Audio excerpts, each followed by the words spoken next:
short video today, just on the BX again, and just wanted to show you a couple of little tips that I probably didn't mention in our full service video. So I hope you enjoy it, and let's go and have a look. Okay guys, here's a Kubota Tech Tip moment, or Tech Tip moment. Anyway, we get these BXs coming in and a light don't work here and a light don't work there. Well, in this case, the headlights work, taillights work, left and right signal lights work, but the middle of the switch didn't work, or for the flashers, emergency flashers, hazard flashers. And really it's a simple switch to take apart. I did the diagnosis and I took the switch apart, and in there I found a little spring that's missing, and also a piece of copper plate like that gone all together, and it probably rusted out because although I just cleaned this up, this was really green with corrosion. So you can see how that's supposed to work. So if I take this and I come over here and I plug just this harness into that, and I cross out these two here, it works. So it proves that the switch is gone. It's faster to really take the switch apart than it is to diagnose, because I just had the electrical manual out and it was a bit of fooling around to trace it.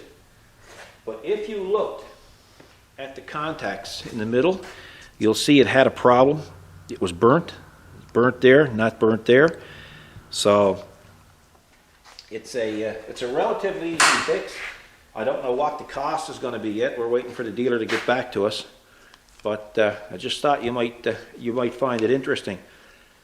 To put it together, there's going to be a screw here and a screw here. There's going to be a electrical tie wrap here.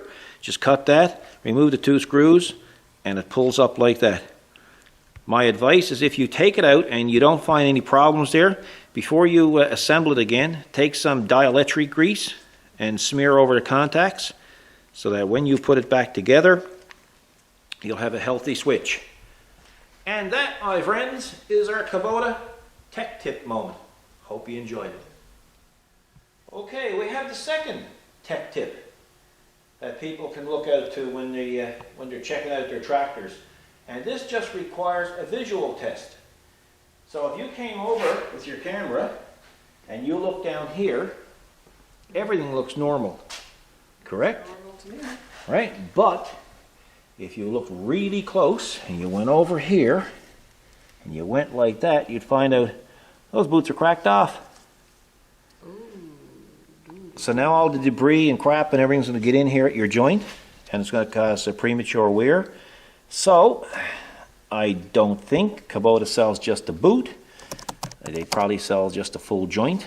So that would be called an inner tie rod. And let's go check the other side. I guess if one side is gone, the other maybe. Let's see. Look.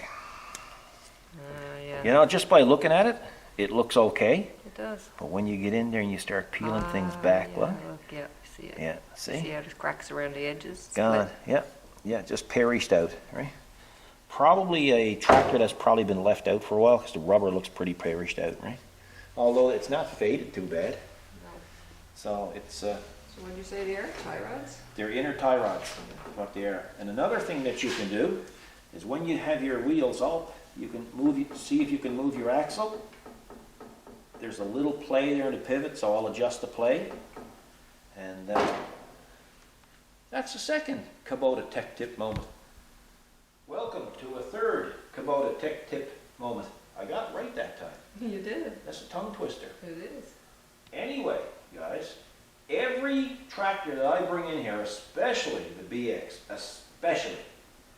I always find the fan belt loose. And I'm telling you, it's loose to the point where it's almost going to fall off.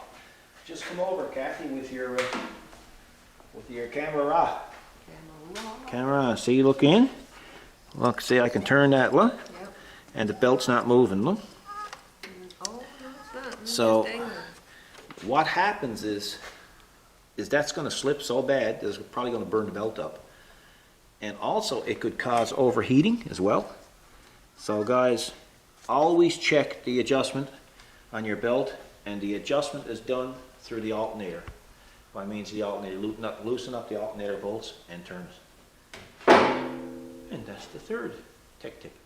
Okay, this will be the fourth and final tech tip for this video. Now, these machines are equipped with a rack that you can lift. If you put a mid mower on it, it would lift up the mid mower and lower the mid mower. It also, that mechanism down there also controls the height of your 3-point hitch. If you had a 3-point hitch on, you had your backhoe off. In order to control how fast it drops, it has a valving control or a draft control over here. And what I find with guys that don't use a mid mower and don't have a 3-point hitch put on it, these things got a tendency to seize solid if they're not used. This one here is literally seized solid. What you should do is you should periodically take this and move this back and forth a dozen times, even if you do it every 3 or 4 days, because that goes in through the housing of the transmission and it got a tendency to seize up. If you keep using it, you won't lose it.